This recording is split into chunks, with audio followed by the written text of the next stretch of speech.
नमस्कार सज्जनों, भविष्य दर्पण में आप सबका हार्दिक स्वागत है। आप सब खुश रहें, आनंद रहें और भगवान गणेश की कृपा से हमारे जीवन में सब तरह से कल्याण हो। सज्जनों, मैं आज विशेष करके गणेश चौथ का निर्णय और गणेश चौथ के विषय में बताना चाहता हूँ।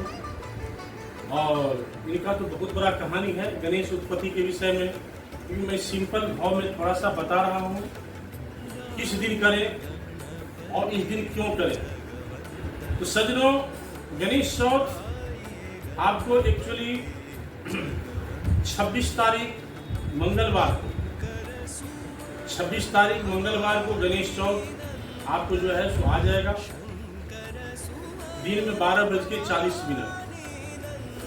दिन 12:40 में गणेश चौथ का प्रवेश है। लेकिन उस दिन तीज भी है, उदया तिथि के हिसाब से तीज है। उस दिन लिखा भी है हड़ताल का तीज। तो गणेश जी का पूजन विशेष करके बहुत जगह सायंकाल भी होता है। तो उस दिन मंगलवार को दिन में 12:40 के बाद में जो है ठीक 12 घंटा के बाद भद्रा का आवाहन होगा, जो भद्रा 12 घंटा रहता है। तो भद्रा वहां से जब चालू हो जाएगा खास 12:40 बजे समझिए लगभग 1 बजे। तो उस दिन खास करके जो है मंगलवार को यदि आप गणेश चौथ का पूजा नहीं करते हैं संध्या काल, जो मिथिला समाज में मैथिली समाज में विशेष करके चौथ चंद्र का जो पूजन होता है उनको सभी को मंगलवार को ही करना चाहिए, क्योंकि बुधवार को चौथ जो है दिन में ही खत्म हो जाएगा। 12 से 2 बजे के बीच में संध्या काल चौथ नहीं रहेगा, तिथि पंचमी आ जाएगा, तो आपको तिथि नहीं पकड़ाएगा। दूसरा बात है, अगर आप दिन में तो करेंगे नहीं, चौथ का पूजन संध्या काल ही होता है, तो उसके हिसाब से चंद्रमा का दर्शन भी चौथ का पंचमी का होगा। दिन में अगर गणेश का पूजन करते हैं तो दिन में 12-2 बजे तक भद्रा है। 12:40 से जो भद्रा आरंभ होगा, अगले दिन 12 घंटा का भद्रा रहेगा। तो इसीलिए निर्णय ये है, पंचांग में लिखा हुआ उदया तिथि के हिसाब से बुधवार को गणेश जी का पूजा करें। बुधवार गणेश जी का दिन भी माना गया है, मंगल देवता है गणेश जी, ऐसा बोला गया है। बुधवार को गणेश जी का जन्म हुआ है, उसके हिसाब से बुधवार ही होना चाहिए। किंतु 12 घंटा भद्रा आ जाएगा, भद्रा में हम लोग पूजा कर नहीं सकते हैं दिन में 12-2 बजे तक। उसके बाद फिर संध्या काल करेंगे तो पंचमी आ जाएगा। तो हस्तयुक्त नक्षत्र जो है, हस्त नक्षत्र में गणेश जी का पूजन होता है। ये सब आपको मंगलवार को मिलेगा।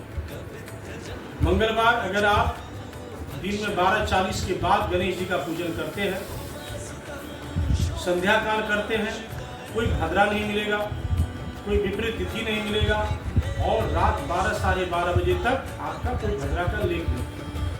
तो सज्जनों, सब अपने अपने घर में भगवान गणेश को आवाहन करें, पूजन करें, जितने हमारे सनातन धर्मी हैं, और विधिवत गणेश जी का आवाहन करें अपने घर में, क्योंकि हम सब के लिए कल्याणकारी। इनका नाम ही है सिद्धि विनायक, हर सिद्धि को प्राप्त करने वाला, हर तरह से कल्याण करने वाला गणपति, सभी गणों का जो अधिपति हो। जितने दुनिया के अंदर में विपरीत एनर्जी है, विविध नेगेटिव चीज है, उसको आप भूत प्रेत कुछ भी माने, हवा बतास माने, सबका जो मालिक है, सबके जो इष्ट है, वो है गणेश। सभी गणों का अधिपति गणपति, सभी गणों का ईश्वर मतलब भगवान, वो है कौन? गणपति। तो सज्जनों, गणेश जी का सब अपने अपने घर विधिवत अपने अपने हिसाब से, आपके संप्रदाय के हिसाब से, आप जिस स्टेप बनाते हो, आपके यहाँ किस हिसाब से पूजन होता है, उस विधि से पूजन करें। हालांकि गणेश जी का पूजन का भी विधि है, जो जानता हूँ वो आपको बता रहा हूँ। गणेश जी पूजा में कोई ज्यादा परेशानी नहीं है। खास करके अगर आप सिंपल करना चाहते हैं तो भी करें। आप सुपारी का 2 गणेश, एक गणेश और एक माँ अंबिका दोनों बनाए, आप गौरी उनका पूजन करें खास करके। और वरुण कलश का जरूर एक तो आवाहन करें, एक तो नारियल कलश पे डाल करके और वरुण देव का आवाहन करके उनका ध्यान करके, अगर मंत्र नहीं भी जानते हो तभी वरुण जी का ध्यान करके और एक वरुण कलश का आवाहन करें। इसके बाद में भगवान नवग्रह का पूजन हर पूजा में होता है। शादी विवाह से लेकर मुंडन, जनेऊ, सत्यनारायण भगवान की कथा, दुर्गा जी का, माँ काली हर पूजन में भगवान नवग्रह का पूजन जरूर। नवग्रह और ही पूरा सृष्टि नवग्रही सभी देवताओं का नियंत्रण और सब देवता के माध्यम से फल प्राप्त होता है। भगवान नवग्रह दिगपाल है, पंचलोकपाल है, दूसरा विशिष्ट है कि वो सिर्फ नवग्रह को स्थापना करके और उनको हाथ जोड़ करके जो है एक पाठापर में लाल और सफेद कपड़ा का विराजमान करेंगे, तो पाठ करके सफेद कपड़ा पर में भगवान नवग्रह का विराजमान करके दो जगह में चावल का कुछ बना करके बढ़िया से, और लाल पाटा है लाल कपड़ा से बंधा हुआ है, उस पर माँ भगवती गौरी, गणेश का उत्पत्ति कहाँ है? माँ गौरी, माँ गौरी का आवाहन करना आवश्यक है। उसको बोलते हैं षोडश मातृका, षोडश देवी, माँ गौरी के जो षोडश देवी सबका पूजन होता है। गौरी, पद्मा, सची, मेधा, सावित्री, विजया, जया, देवसेना, स्वधा, स्वाहा, मातृ, दृष्टि, पुष्टि, पुष्टि, रात्मना, सुदेशा, और आपके घर का कुल देव जब देवी हो उसकी उनका भी पूजन होता है। आप सबका नाम नहीं जानते हो, चावल का 16 एक जगह और एक जगह, और निर्भर अपने प्रार्थना के हिसाब से माँ भगवती सर्वमंगल मांगल्ये मंत्र से ही उनका पूजन करें। अगर पूरा जानते हो या पंडित जी पूरा करें और बढ़िया बात है, तो आप विद्वत हो जाएगा। नहीं तो पहले संकल्प करें, संकल्प करके गणेश जी का ध्यान करके गणेश अंबिका का पूजन करके वरुण देवता का आवाहन करें, और उसके बाद में जो है भगवान का पूजन करके हाथ जोड़ने, माता पार्वती गौरी का आवाहन करके उनका पूजन करके, इसके बाद जो हमारे प्रधान देवता है, आज के देवता कौन है? गणेश, जनों का ईश्वर है। हमारे हजारों लाखों सबको नियंत्रण करने का क्षमता है। कठिन से कठिन करने वाला है गणेश, इसका विधिवत विराजमान करें। जो बड़ा या छोटा शरीर होता है, आप इतना बड़ा छोटा भी गणेश, बड़ा गणेश, उससे भी बड़ा गणेश, आपको जो भगवान सामर्थ्य दिया हो अपने घर में विराजमान करें गणपति को। और गणपति को किंतु पीत वस्त्र पर गणेश जी को विराजमान करें, और गणेश जी को विधिवत होली चंदन का टीका लगा के माला पहनाना, उनको प्रसाद कम से कम जो है 11 फल और 11 मिष्टान, मेरे प्रधान देवता गणेश जी हैं, उनको भोग लगा के माला वगैरह पहना करके, और उसके लिए कंप्लीट जब हो गया, गणेश जी का विधिवत पूजन हो गया, तो एक पूजा कदापि ना भूलें, उनके पास मूषक जी है, उनका प्रसाद भोग लगेगा, ये ध्यान रखिएगा। अगर आपके घर में चूहा का बहुत उपद्रव हो, अच्छा बात हमको याद आ गया सज्जनों, आप गणेश से मानसिक रिश्तेदार अपने वाहन को आप नियंत्रण करें, और जो उनके जो वाहन है उनको आप 5 लड्डू भोग लगा के अर्पण करके जल में प्रवाहित करेंगे, तो ये उपद्रव भी आपका बंद हो जाएगा।